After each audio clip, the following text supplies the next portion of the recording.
Frustré, je pense que c'est le bon mot pour parler du sujet de cette vidéo, c'est-à-dire la fin de match et l'attitude de Luis Enrique, du banc parisien et des joueurs parisiens sur cette fin de match face à Dortmund. Salut à tous les gars, c'est Azial. Aujourd'hui on se retrouve pour une nouvelle vidéo où on va aborder un sujet un peu complémentaire finalement du débrief, parce que oui, le débrief de PSG Dortmund est sorti, n'hésitez pas à aller le voir, il est disponible sur la chaîne si vous avez envie de le voir. Aujourd'hui dans cette vidéo on va surtout se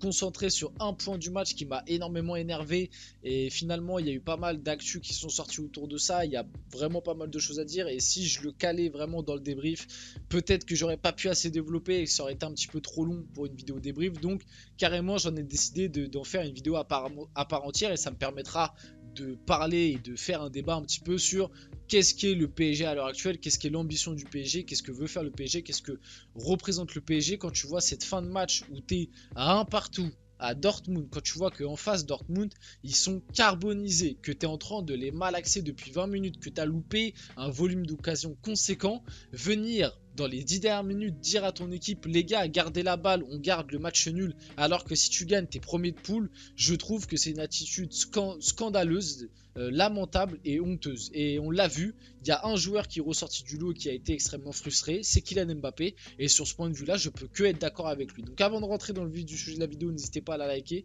à commenter, à partager, à vous abonner, ça fait toujours plaisir. Et puis on va pouvoir partir dès maintenant, rentrons dans le vif du sujet de la vidéo. Donc Kylian Mbappé semblait frustré du match nul du PSG à Dortmund après le coup de sifflet final, dès que franchement pendant le match, et d'ailleurs les commentateurs l'ont bien signalé.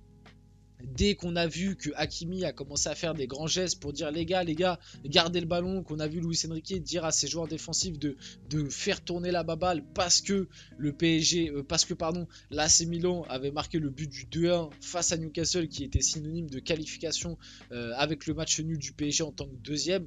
J'ai trouvé la fin de match vraiment honteuse, mais honteuse d'une manière globale en fait. C'est-à-dire que les joueurs de Dortmund, eux de leur côté, ils étaient franchement, la deuxième mi-temps de Dortmund elle est honteuse. La prestation en deuxième mi-temps de Dortmund elle est calamiteuse. J'en ai parlé dans mon débrief, mais la deuxième mi-temps de Dortmund vraiment c'est très loin du niveau Ligue des Champions, mais très très loin. Et en deuxième mi-temps, le PSG n'a pas su concrétiser ses occasions. Le PSG, sur les 20-30 dernières minutes, à partir de la 60-65e, Dortmund ils étaient mais KO technique, et le PSG n'a pas réussi à avoir les armes pour aller chercher cette victoire. Je le rappelle quand même que cette victoire était synonyme de qualification en tant que premier, que ça allait t'accorder un tirage au sort un petit peu plus clément pour les huitièmes de finale, que même pour ton simple orgueil de champion, je sais pas, va chercher la victoire. Alors ok, il y avait un petit risque de si on s'expose trop et qu'on envoie les chevaux pour aller chercher la victoire, imagine tu prends un but de Dortmund et t'es éliminé. Les gars, honnêtement, c'est vrai que c'est un scénario qui pouvait arriver, mais franchement, rematez-vous le match, regardez les 20 dernières minutes de Dortmund, ils n'ont pas passé une seule fois le milieu de terrain. Et ils n'ont pas passé une seule fois le milieu de terrain, pas parce que le PSG gardait la balle, parce qu'ils n'en avaient même pas l'envie. À la fin de match, à partir du moment où Dortmund, il y a eu les changements, la sortie d'Adeyemi, la sortie de Füllkrug, etc., la rentrée de Giovanni Reina et Sébastien Haller, le mec, il n'avait pas envie de jouer, hein. C'est-à-dire que Sébastien Haller, il est rentré, je crois qu'il a même pas couru. Il est rentré, c'était un piqué sur le terrain. Il n'avait pas envie de jouer. Giovanni Reina, il est rentré, je sais même pas s'il a touché un ballon. Non mais vraiment, la fin de match de Dortmund, elle était horrible. Et je comprends pas que le PSG se contente de ça. J'enchaîne un peu sur les actus. Kylian Mbappé n'a pas compris que Luis Enrique veuille préserver le 1-1 en fin de match à Dortmund. Le Français voulait marquer, aller chercher la première place du groupe. Kylian Mbappé ne s'est pas privé d'exprimer son agacement auprès de son entraîneur au moment de quitter la pelouse à la fin de la rencontre. Et honnêtement, Mbappé, j'ai parlé plein de fois de son attitude. J'ai parlé plein de fois de un moment. Il a des attitudes qui saoulent, quand il boude, il saoule. Et là d'ailleurs, il y a aujourd'hui des vidéos qui sont sorties où il est à l'aéroport avec le PSG là, parce qu'il rentre à Paris et il tire une tronche pas possible, comme si t'as l'impression que toute sa famille était décédée. Le gars, ça se voit sur sa tête qu'il est en train de complètement bouder et qu'il est agacé. Sur ça, plein de fois, Mbappé, il nous a saoulé, il nous a agacé. Mais là honnêtement, on peut que lui donner raison. On peut que lui donner raison. Je sais pas pourquoi Mbappé, ça a été le seul de cette équipe à vouloir aller chercher, à vouloir aller chercher la victoire. Mais comment ça se fait qu'on n'a pas voulu aller chercher cette première place?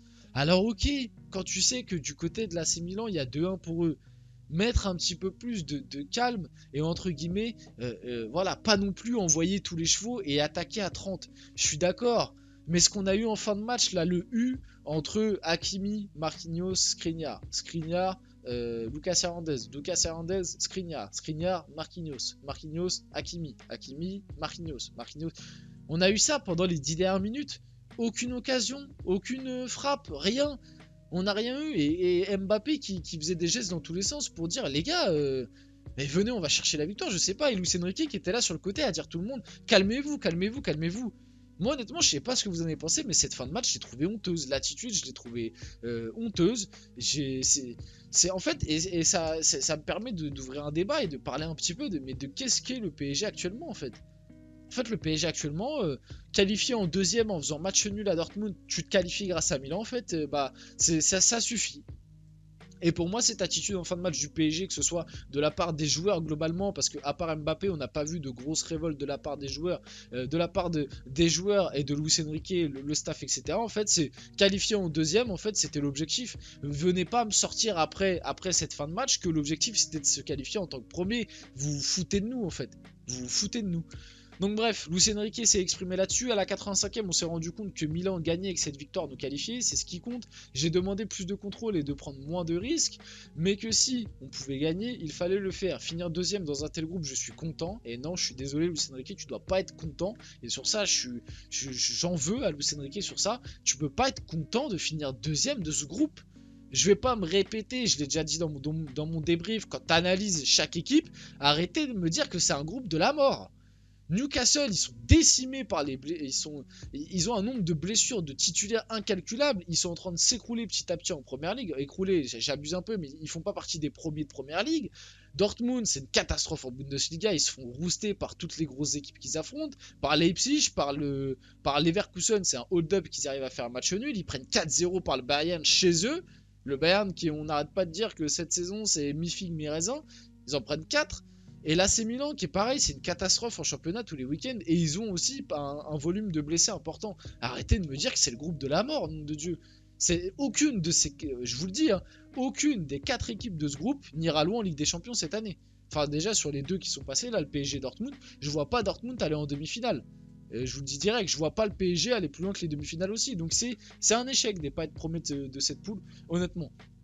Cela va nous permettre de grandir. En février, nous serons plus forts parce que nous aurons surpassé des difficultés. Ça, je l'espère. Vite fait pour finir la vidéo, sujet un petit peu qui diverge, mais parler un petit peu de Daniel Riolo qui a mis un petit coup de pression à Bradley Barcola à l'occasion de la rencontre du match face à Dortmund. Donc, je vous laisse lire ce qu'il a déclaré. Donc, Bambi, là, le côté droit, elle peut jouer des deux côtés, Bambi non, etc. Moi, je trouve ça honteux, encore une fois. Daniel Riolo, il y a des moments où il dit des choses intéressantes, mais il y a des moments où je trouve qu'il se perd complètement et il rentre dans le stéréotype du supporter qui attaque toujours en plus le même type de joueur. C'est-à-dire, c'est bizarre, mais Marquinhos, pardon. Mbappé, c'est très rare que tu entends Daniel Riolo attaquer Mbappé, bizarrement. Et tu as toujours ce pool de joueurs. Avant, c'était Verratti, Neymar, tout le temps. Là, cette saison, il a trouvé sa nouvelle petite cible. Enfin, ses deux nouvelles petites cibles, c'est Luis Enrique et Bradley Barcola. Et Kolo Muani aussi un peu, mais c'est que très récent. Bizarrement. Au début de la saison, il disait rien sur Kolo Muani alors que c'était déjà une catastrophe. Mais bref, moi je trouve ça honteux de mettre autant de pression sur Bradley Barcola. Aussi réagir à cette déclat qu'il a fait, encore une fois une déclat uniquement pour dédouaner Mbappé d'un match moyen. Kolo Muani rate une occasion énorme. Si Mbappé jouait à sa place à gauche, il mettait 2 buts ce soir. Je tiens quand même à rappeler que Kolo Muani a joué à droite ce soir, que Mbappé a fait tous les autres matchs de Ligue des Champions à gauche et que Mbappé a mis seulement un but dans le jeu.